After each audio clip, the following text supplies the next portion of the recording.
ద్వారకా తిరుమల, దీనిని చిన్న తిరుపతిగా పిలుస్తారు. ఏలూరు జిల్లాలో కొలువైన ప్రసిద్ధ పుణ్యక్షేత్రం. స్వయంభుగా ప్రత్యక్షమైన శ్రీ వెంకటేశ్వర స్వామిని చీమల పుట్ట నుండి వెలికి తీసిన ద్వారక అని ముని పేరు మీద దీనికి ద్వారకా తిరుమల అనే పేరు వచ్చింది.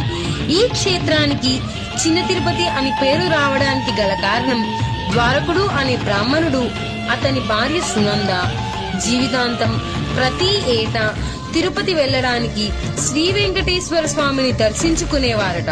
ద్వారకుడికి వృద్ధాప్యం వచ్చి అంత దూరం వెళ్లడానికి కష్టం కావడంతో సాక్షాత్తు శ్రీ వెంకటేశ్వర స్వామి స్వయంగా ఇక్కడికి వచ్చారు అని చెప్తూ ఉంటారు. ఇక్కడ స్వామివారు దక్షిణాది ముఖంగా దర్శనమిస్తారు. ఇలా దర్శనమివ్వడం చాలా అరుదు. అలా కనిపించడానికి గల కారణం, ద్వారకుడు